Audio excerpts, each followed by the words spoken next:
welcome to the Think Like a Saver Town Hall series. Settle in as our America Saves team, industry experts, and influencers share with you the best strategies to pay down debt, which at America Saves, we know that paying down debt is saving. We thank you for joining us and invite you to engage with us, share comments, ask questions, and most importantly, get the support you need to take action towards your own financial well-being.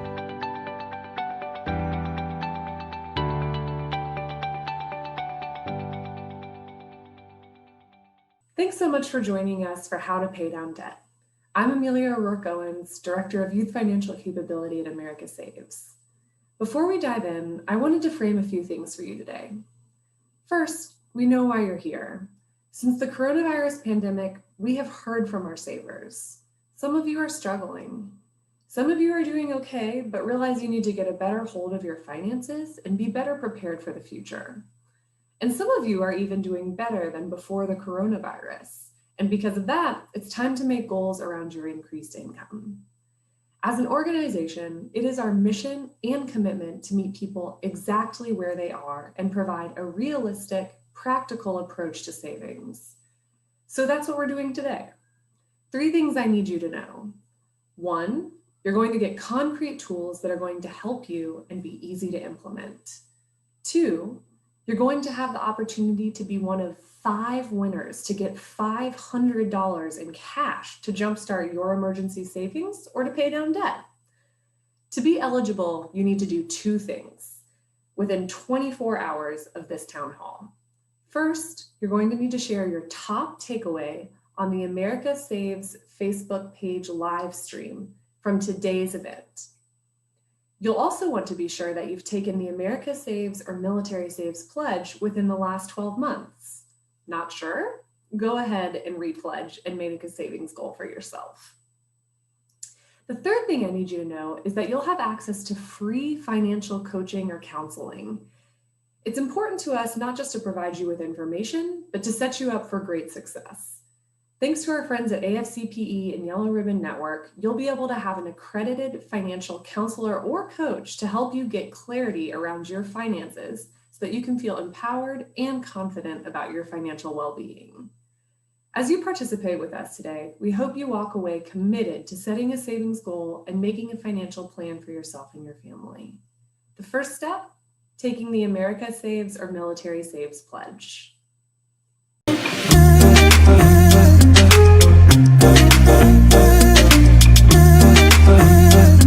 I'm Jen Hemphill, an accredited financial counselor, money confidence coach, and host of the Her Dinero Matters podcast.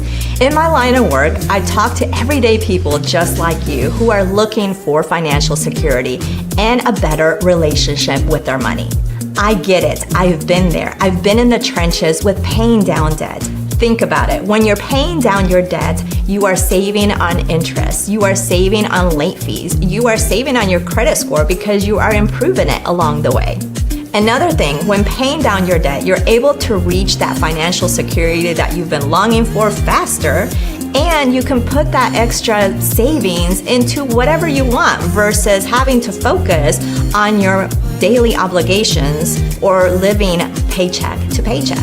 By taking the America Saves pledge, you can actually choose paying down your debt as a savings option. So go to the America Saves website and make the commitment to yourself to pay down your debt. Well, I am so excited to chat with you all. Of course, I am Kia Young, Director of Communications here at America Saves.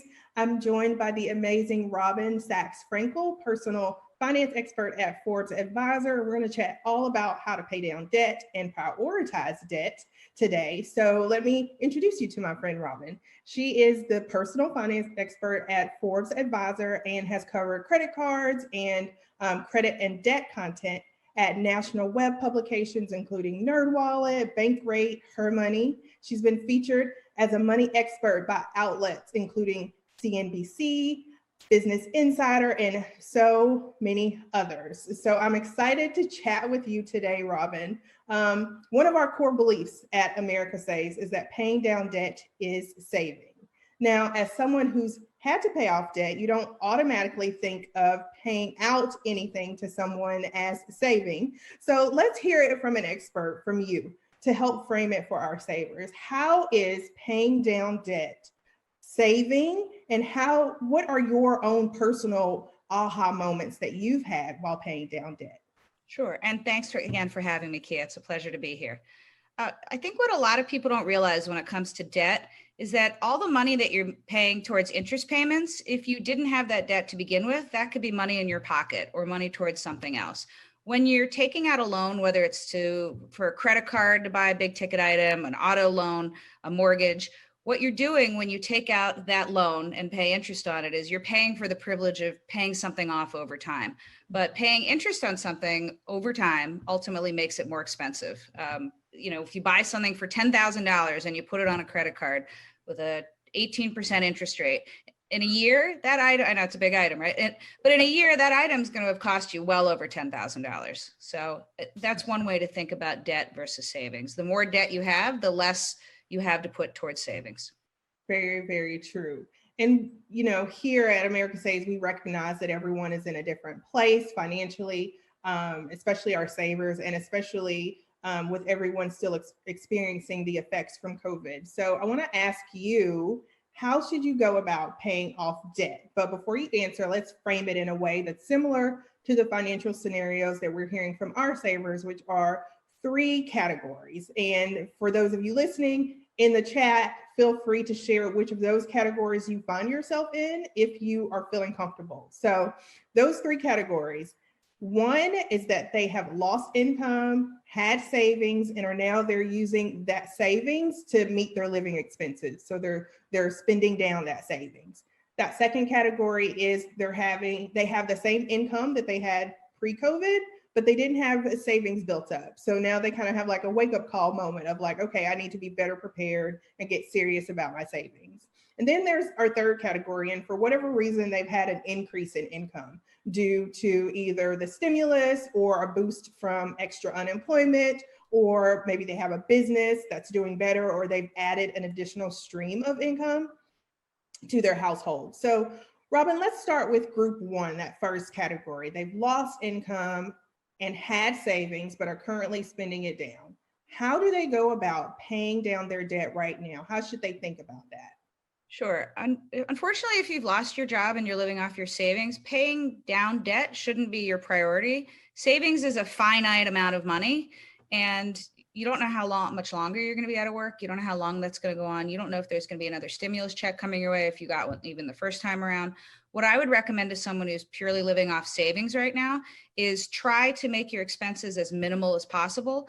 A lot of places that you may have a loan with offer different COVID relief programs. And by relief, I mean their deferment, or they'll allow you to delay your payments. They might reduce some of your payments. I recommend contacting everyone who you have a loan with, like your credit cards, your auto loans, your mortgage, your landlord, any student loans. And a lot of them will allow you to do what's called deferment. And I do have to add that when it comes to deferment, that doesn't mean you can just put it on pause, all your payments, and deal with it later and it will just pick up and resume. Oftentimes what deferment means is they might give you 6 months to hold off on making payments, but then at the end of that 6 months, you'll owe for that entire 6 months, plus you'll have to start making payments again. Now, not everybody does this. There are some deferred payment plans available in this time of the pandemic where you're going to get a reduced amount, or maybe for a mortgage, they'll put those payments at the end of like your 20 or 30-year mortgage. So it's important to know what your options are and to make sure you make a good choice, not one that's going to come back and to smack you in 6 months. Oh yeah, that could be quite the wake-up call of thinking that you've had this time to kind of figure things out, and then all of a sudden you have 6 or 7 months of mortgage payments to do at once. So very great tip. Thanks for sharing that so our savers can be aware. So that second group, right? That second group who, their income has stayed the same and they realize that they need to do a better job of savings because they didn't have a lot of savings built up when the COVID hit. What would you say to them when it comes to paying down their debt right now?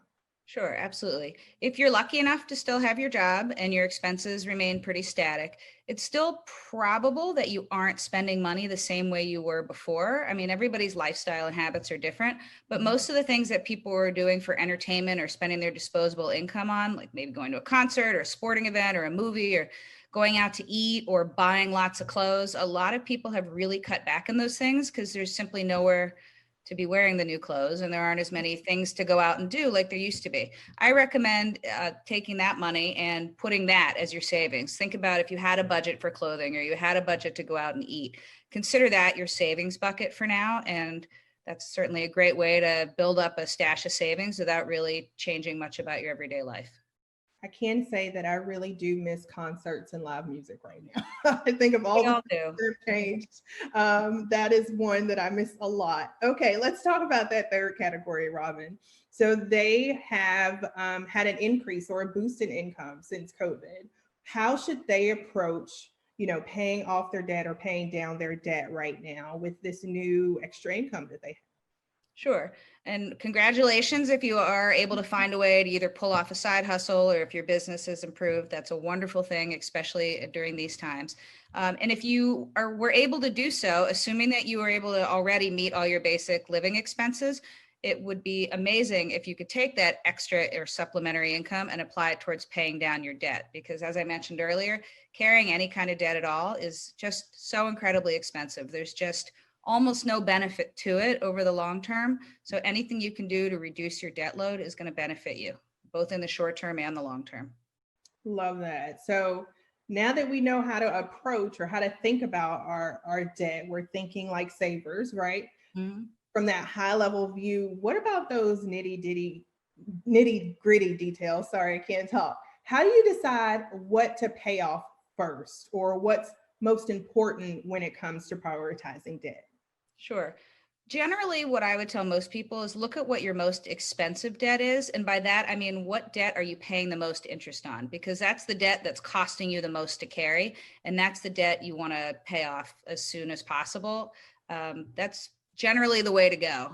Obviously, most people who are adults and live in homes and drive cars and maybe went to college have a lot of different types of debt. Some folks prefer what's called the debt snowball method, where they pay off the smallest debt first because it gives them a psychological boost. If that feels more appealing to you than your most expensive debt, have at it, whatever it takes to help get you on the right track towards paying down debt. But from a cost perspective, financially, it makes the most sense to attack that high interest debt first. Really, really smart. One of the things that our on staff, AFC Lila, says all the time too, when you're looking at those interest rates and checking to see what to pay off first, is to research if they have any prepayment penalties, right? Could you talk a little bit about what prepayment penalties are? Because it's possible that people can have credit cards right now and not realize that they could be penalized for paying it off early. Right, sure. Any loan you take, and you might see this with certain types of mortgages, in particular, a prepayment penalty, you could actually have a charge levied against you if you try to pay off all your entire debt at once. And often it's a percentage of the amount of debt you still owe. And that's because that's how lenders make money, is by you paying interest. So they lose out if you pay off your debt sooner. So you absolutely want to check in the terms and conditions of any loan, or just call up the lender and just say, is there a prepayment penalty? They have to tell you. It's not a secret, and it just might not be something you were aware of. Right. Yeah, that's really, really good tip, to just call them and get the information straight from them instead of trying to decipher all the fine print. So, okay, Robin, tell us, what are your go-to tools or resources for savers that you suggest to help them pay off their debt, or anything that that's specific to COVID right now? Well, one of the things that has happened since the onset of the pandemic is that you used to only be able to check your credit report for free once a year through annualcreditreport.com. And now you can actually check it once a week through the end of April 2021. And I say to anybody who has been struggling with trying to shift around their debt or has maybe taken on a deferment, it's very important to check your credit report, because even if you think you've worked out a deferment plan with one of your lenders, it's possible that they are accidentally or crossing paths reporting you as not paying or paying late. And what you don't want to have happen is for you to have worked out a plan that's within your budget, but then you're getting penalized by your credit score dropping because the lender is reporting you as paying late. And unfortunately, that sort of thing happens more often than you'd expect. I mean, most people aren't checking their credit reports every week or even every year. So that's a free and pretty easy resource. I highly recommend that people take a look at it. I like that. One of the things that I do personally is Credit Karma sends me an email each week with with what my updates are. That helps me to kind of remember to go and check to see what's happening too. So that's two things for them. And then another thing that Lila tells us about all the time, she raves about, is PowerPay. PowerPay is a free tool created by the Utah State University Extension. And it basically is a debt calculator for you. She loves it. Lila loves it because, one, it's free. But if you're a visual person, it's really helpful because you can switch it around and show different scenarios. So a little bit later today, we're going to take you through that tool just so you can kind of visually see the best way to pay down your debt. But we definitely wanted to mention that as a really great resource for our savers. Now, Robin, to wrap this all up, I wanted to get some advice from you as an expert. As you know, everyone who watches this town hall between now and March 2021, they'll be able to get free coaching and free financial coaching and counseling from the Yellow Ribbon Network and our friends at AFCPE. And we know that money is one of those very taboo topics, right? No one likes to talk about it. And if you aren't in a great place financially, there could be some shame or guilt around letting someone else see where you are with your money. So what advice would you give to someone who's thinking they should pass over this very free, no obligation, you won't be sold anything on the back end, this opportunity to have a professional look at your financial situation and help you to make a plan to get in a better place? What would you say to them right now? I would say to them to run towards that free advice. You have absolutely nothing to lose. This is an unbiased individual who has no judgment. I'm assuming, nothing to gain. Why not get advice? I'd rather get advice from an unbiased professional than ask a friend about money. And yet we all ask our friends for parenting advice or, how does this outfit make me look? And those are things that are a lot more personal, I think, than asking someone about black and white numbers. So and go get that advice. Right. And you never have to see them again if you don't want to, or you could become BFFs because they help you so much. Who knows? But if you don't want to see them again, you don't have to after you finish with your plan. So that's always nice and really great advice. Run towards that opportunity. Well, Robin, I couldn't have said that better. And I just want to thank you so much for sitting down with me today. I know Forbes Advisor has a ton of resources that we'll link for our savers, all about how to pay down their debt, how to pay off their debt. Can't thank you enough for giving such great advice and sharing your resources with our saver community. So thanks for joining us today. Thanks so much for having me, Kia. Of course. Good afternoon, Tom. How are you? I'm doing great. How are you, Amelia? I'm doing well, thanks. So for our savers at home, joining us today is Tom Quinn, Vice President of Scores at FICO. Thanks for joining us today, Tom. Looking forward to it. Before we get into specifics, could you just give us a brief and basic understanding of what our credit score is, how they work, and what they impact? Sure. So a credit score, a FICO score, is a 3-digit number that ranges from 300 to 850, where higher is equated to a more favorable score. And lenders use this score to help them in their credit evaluation process determine if they're going to extend credit or not.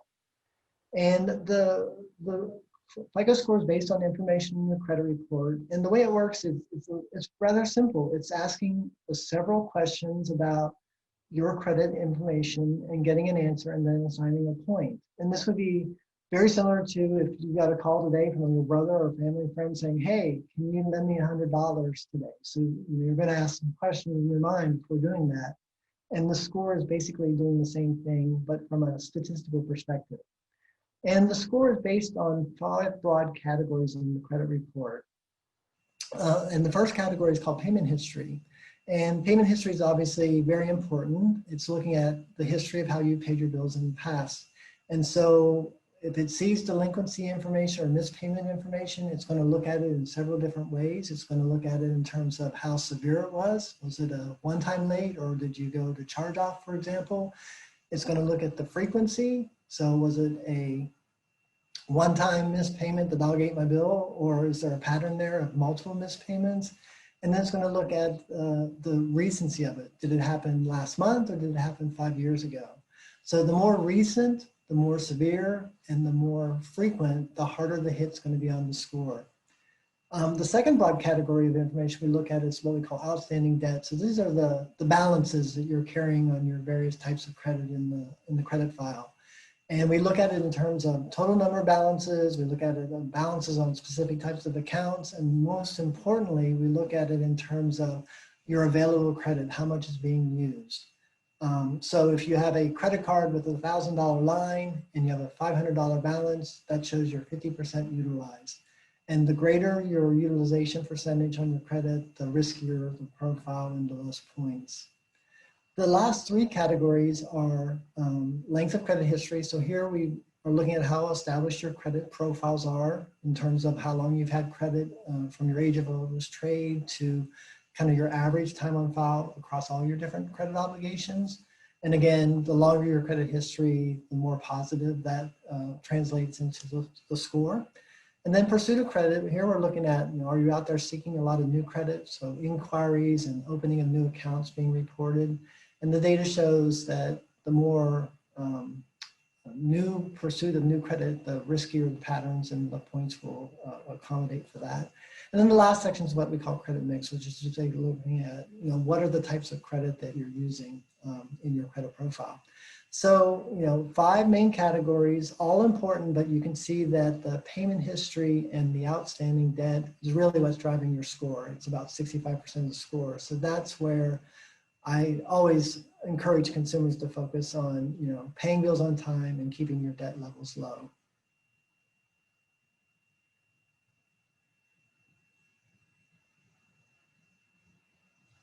I can't hear you. Thanks, Tom. I was thanking you for sharing that with us and breaking down those categories. Robin gave us some information earlier today on saving by paying down debt. And we learned a lot about comparing interest rates, researching prepayment penalties, and things like that. But if only things were that simple. Could you talk to us about paying down debt and credit score and how that may be a different analysis than just looking at saving money by paying down debt on the highest interest balances that you have? Sure. So, the positive news here is that regardless of your objective in terms of how you're prioritizing your debt reduction strategy, that the reduction of that debt is going to have a positive impact on your score as it's reported to the credit reporting agency. From a score perspective, it's a little bit different. And one of the main reasons is that your interest rate you're being charged is not reported typically to the credit reporting agencies, Equifax, TU, TransUnion, and Experian. So there's no way to know when the score is looking at your credit card ABC Bank versus XYZ Bank that the interest is higher on one card or the other. So from a credit score perspective, we know there's differences in the way the model looks at different types of credit. So there's basically 2 types. There's installment credit. That would be like an automobile loan, a mortgage, or a student loan. And revolving credit, which would be your Visa, MasterCard, or department store cards. And generally speaking, the model puts more weight on how you manage your revolving credit than your installment credit. So if you, for example, this month get into some extra money and you want to reduce your debt and you're trying to figure out, should I focus here or should I focus here? From a FICO score perspective, applying the funds to the reduction of debt on the revolving trade is going to have a bigger impact than on the installment obligations.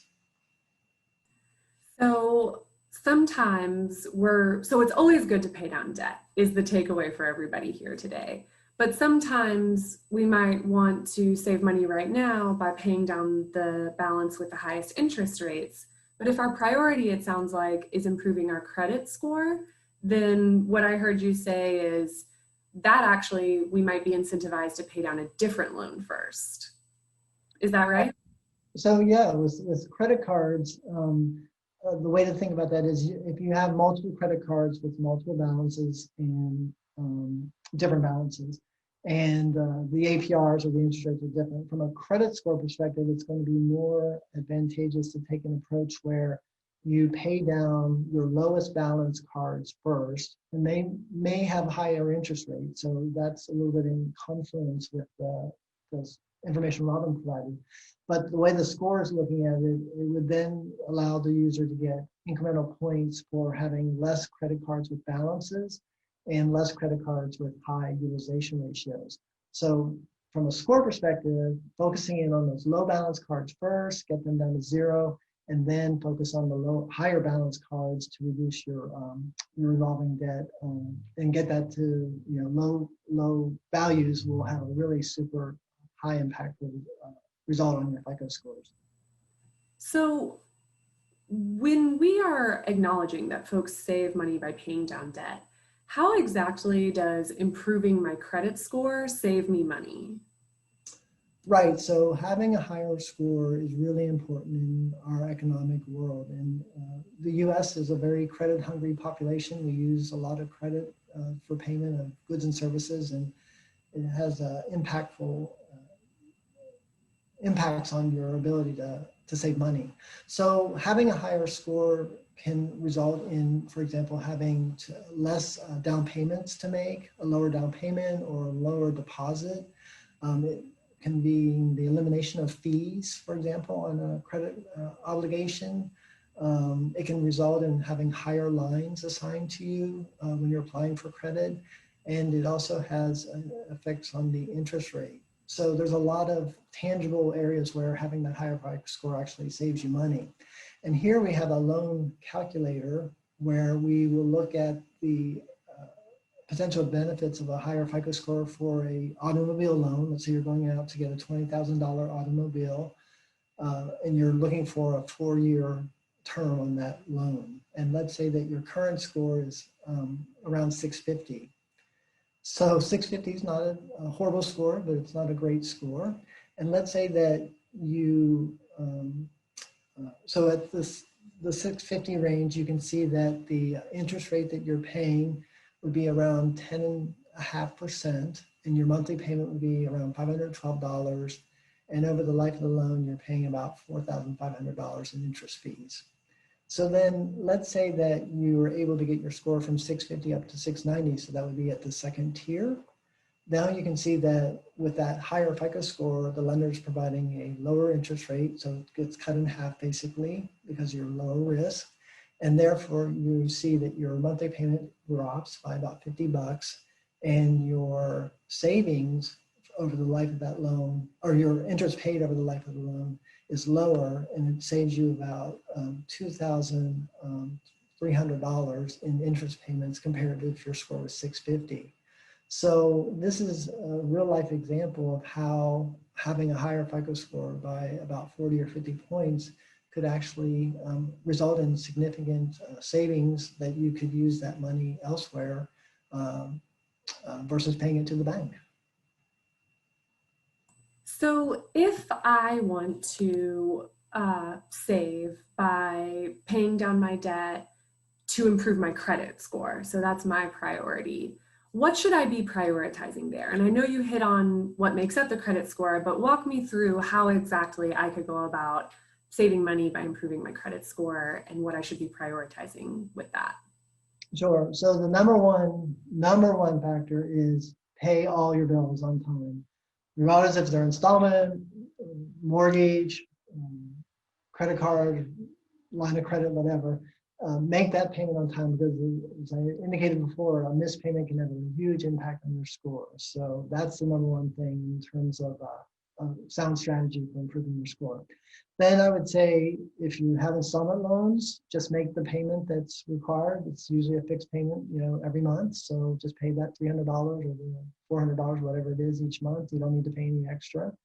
And then if you have credit card with balances and you have multiple cards with balances, the strategy there would be to pay the low balances first. So you have fewer accounts with balances being reported to the Bureau, and you have fewer revolving accounts with high utilization. So you get more positive points for that behavior, and then you can focus in on those higher balance cards. Two kind of facts to know that I think are important for everyone to understand is, number one, do not close any of your credit cards. So if you're paying down the credit card and you have a zero balance, just put the card in your drawer, bureau drawer in your bedroom. Or if you don't have the discipline to not use it, cut it up and throw it away, but don't call the issuer and say, please close my account. There's no benefit to the score, and it actually could hurt your score for the scenario we talked about, having high utilization, because it takes that line away from the calculation. And then the second kind of helpful hint here is actually having a little bit of balance on your credit card when it's reported to the credit bureau is more advantageous than having zero revolving debt at all.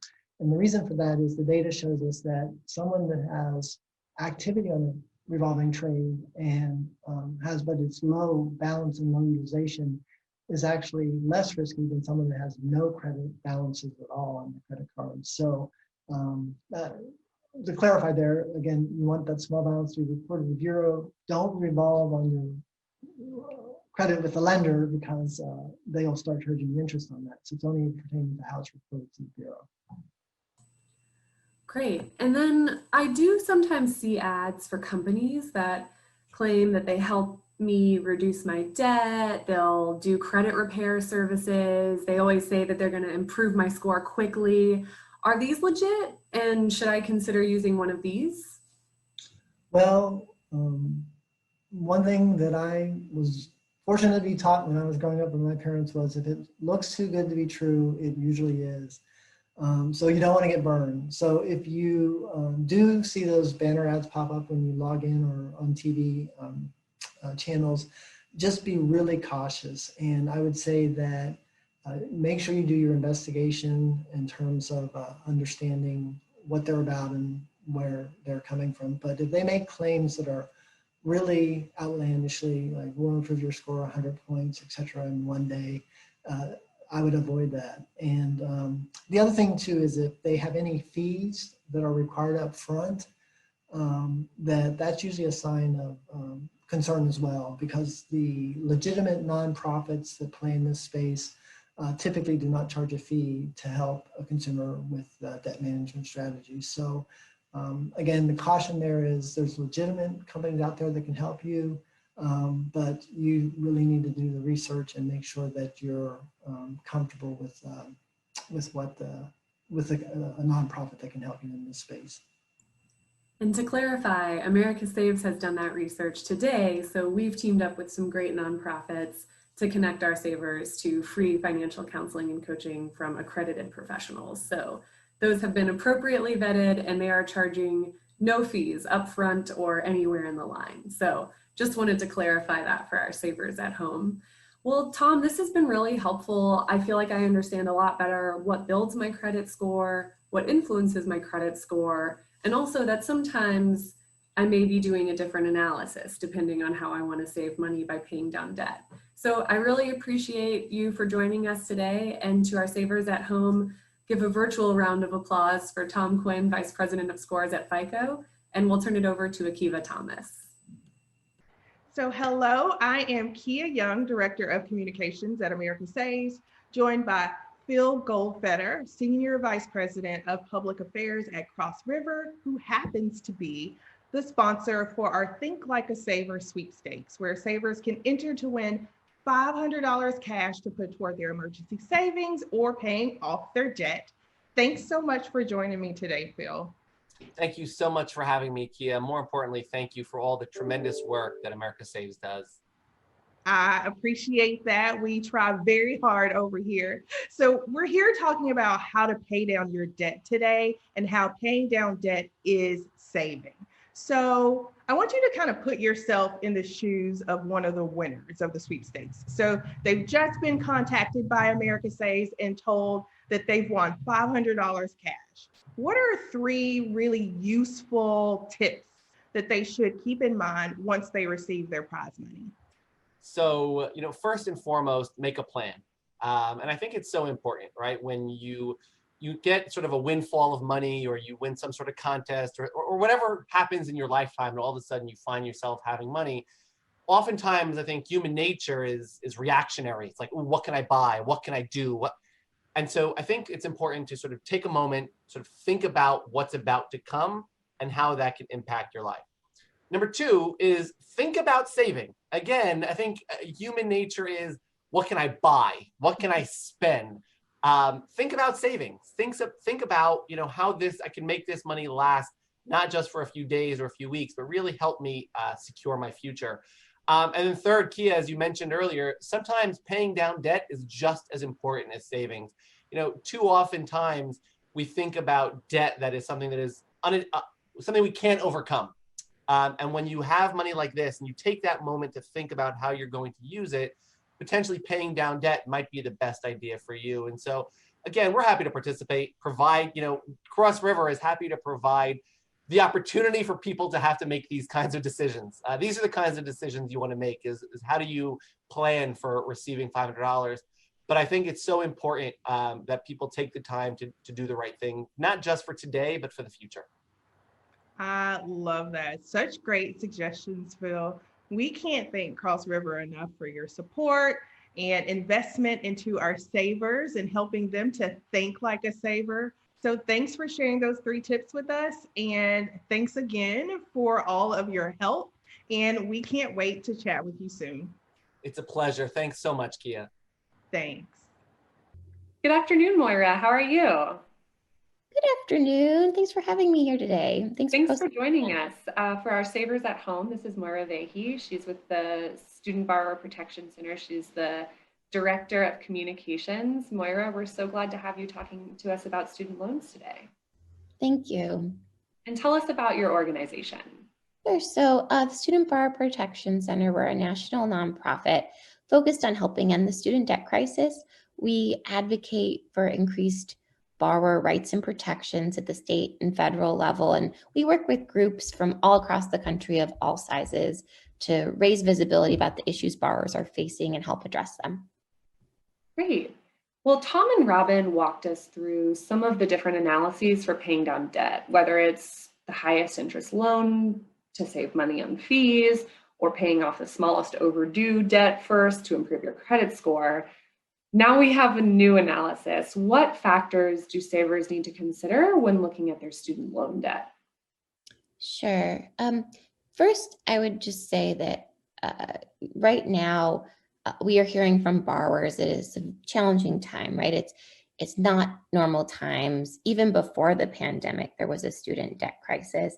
And since the pandemic, millions more people have really been pushed to the edge. While saving is a great goal, a lot of these borrowers are just working to make ends meet, deciding whether to pay mortgage, put food on the table. So we understand that people are struggling right now and facing unique circumstances. That said, student loans have a unique repayment process. Federal loans have certain rights and protections. And saving isn't always the goal because of that as well. Many borrowers look to income-based repayment plans. Those are payment plans that are tied. Your monthly payment is tied to your income. So if you face difficult times, you lose your job, you're on a furlough, your monthly payment can be reduced. There are also programs like public service loan forgiveness, where teachers, nurses, and other public service workers are working towards loan forgiveness. So just noting that savings isn't always the goal. Sometimes it's reducing your monthly payment so you can put those funds to other debts or to a rainy day fund. Absolutely. I mean, we would say that is saving by reducing the amount of money you're paying back overall. So student loans have their own universe that people need to be looking at when they're considering paying them back. And you acknowledge that right now it is not normal times. What should savers be doing right now in light of the CARES Act and the coronavirus pandemic? Sure. One thing that borrowers should do first is know what type of loan you have, so you know what protections apply. You can have a federal loan, a private loan, most borrowers have both. The CARES Act was passed in March as a response to the coronavirus pandemic. It had certain protections for the vast majority of student loan borrowers, federal student loan borrowers, except for those borrowers with older federal loans that are owned by banks or private companies. So understanding what type of loan you have is really important to understand if these protections apply. The CARES Act has paused payments and provided zero interest during this payment pause time. Borrowers who have these protections do not need to make a payment until January under this plan. So first, borrowers understand what type of loan you have, understand if these protections apply. If you have a loan that is not covered, unfortunately, by these protections, but you're struggling, talk to your loan servicing company and tell them that you're having COVID-related issues, and they should let you know what kinds of plans and options they might have available. And that really can vary by state and by company. So you really do need to reach out to your loan servicing company. And for our savers at home, we are sharing the COVID tips resources flyer sheet for folks to also see some more of those tips that Moira just walked us through. And Moira, when we're thinking about saving money on your student loans, whether it's by, paying less money overall or maximizing, as you said, some of those resources that are available for federally backed loans, what are some of the definitely do's and definitely don'ts that borrowers should be thinking about? Sure. And of course, like everyone's circumstance are different, but I know things that borrowers are weighing right now is, should I refinance my loan? If you're in a federal loan, that you may have an option for a lower interest rate. Something to keep in mind, however, is that if you do refinance your loan, you lose these special rights and protections that federal borrowers have. Unfortunately, we are hearing from people that don't get access to the CARES Act payment pause because they did refinance their loan, or they don't get access to certain loan forgiveness programs once they have refinanced. So that should really be top of mind as borrowers are thinking of what is right for them. Also, a lot of millennials now are, actually millennials or people with children are starting to think about, helping their children fund school.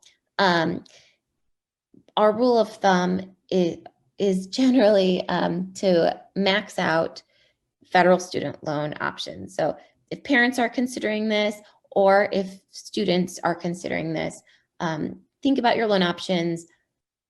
Max out federal student loans because they have additional rights and protections and repayment flexibility. Also to keep in mind is that borrowers will always have that chance to refinance after leaving school. There is a grace period for loan repayment where you can make decisions then. You can make decisions through the life cycle of your loan if refinancing is right for you. But again, rule of thumb, maxing out federal student loans before private loans. Also, private student loans is one area our organization has been focused on because we do see some of the most predatory practices in that marketplace, especially related to for-profit schools. So that's something borrowers should just be aware of, and just that they have fewer repayment options under those types of loans. So while some federal loans might have slightly higher interest rates, for example, which we know sometimes comparing interest rates can be a good analysis for saving money. In this case, generally, federally backed student loans are much safer for the borrower because even if they do have a tiny bit higher interest rate, like you're saying right now, folks who have most of those federally backed student loans are on payment pause until January of 2021. So just wanted to underscore Moira's point there that there's a trade-off. We know from today that there's always a lot of things we can be looking at, but that might be worth it for those benefits of the slightly higher interest rate, but better protections.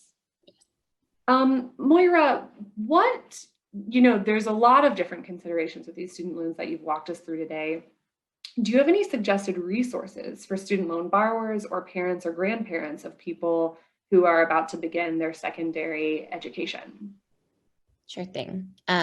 So first, keep records of your student loan payments. We hear a lot from student borrowers, unfortunately, that have gotten the runaround. They may have been mistreated. They may have been ripped off by a company. And keeping records helps you ensure a paper trail. And also, if you're enrolling in different repayment plans, you can look back if your servicer makes an error, which we also unfortunately hear a lot about. If you are actually being mistreated, you feel like the company is not treating you fairly, you can file a complaint, and we urge borrowers to do that. You can file a complaint at the Federal Consumer Financial Protection Bureau or with your state attorney general. You can also reach out to the Student Borrower Protection Center, protectborrowers.org. We have some resources as well. We have a list of state ombudsman offices. Many states have dedicated offices with resources that advocate for borrowers. But again, you're not alone. We hear from borrowers all the time, unfortunately, and across the marketplace, we know there are problems. So if you're having problems, take action, speak up, file a complaint. Another thing is to just watch out for scams, and know that you should never pay for help with your student loan, with your federal student loan, with student loan repayment.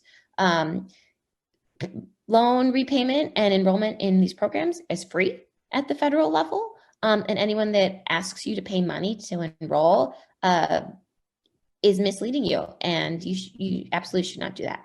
And again, talk to your servicer if you ever have questions, especially around the CARES Act and around enrolling in the right payment program for you. And again, keep records of all of those conversations. We do have some resources on our website at protectborrowers.org, especially related to payment options during the CARES Act.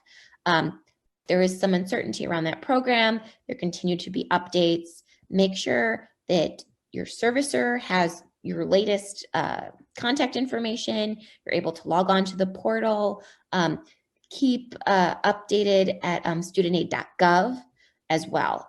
Just for program updates, make sure you're getting communications as well in case things do change. And Tom mentioned that as well, Moira, right? That it's hard to make a blanket statement about it, but generally, if someone is charging you money to help you with your debt, it's a bad sign. And that if something is free, it's usually too good to be true. But in this case today, America Saves has teamed up with Yellow Ribbon Network and AFCPE to connect all of our savers to free financial counseling and coaching. And this is a good example of not charging, so it's reliable and it's not too good to be true, even though it's free. That these are accredited professionals, and maybe these accredited professionals could help people figure out, do they have a federally backed loan if they don't know, and what protections they are eligible for, and maybe help them navigate the decision between, is refinancing right? Should they be making payments or shouldn't they if their payments are paused? A lot of the things that you've walked us through today. Knowing what options are available, that's great. That's really helpful. Well, thank you so much, Moira. Moira is again with the Student Borrower Protection Center, protectborrowers.org. They have a lot of great information and resources on their website. And now Moira will join our other panelists for our live question and answer. So please feel free to put questions for any of our panelists today into the comments or questions box, and we will begin to answer those. Let's move over to that. Hi, I'm Akeiva, and this is my saver story. When I graduated from college a couple of years ago, I was facing over $92,000 of debt. I had over $80,000 worth of student loans and a $12,000 car note. I also recently got married in October of 2020, and my husband also has a large amount of student loan debt. Using the strategies that I'll share with you today, I was able to eliminate my car note in just over 3 years. And my husband and I have now devised and implemented a plan that will allow us to pay off all of our higher interest rate student loans, which equates to just over $90,000 worth of student loan debt by our 3-year anniversary. So whether you're tackling student loan repayment solo or with a partner, here are 5 tips to help you along your journey.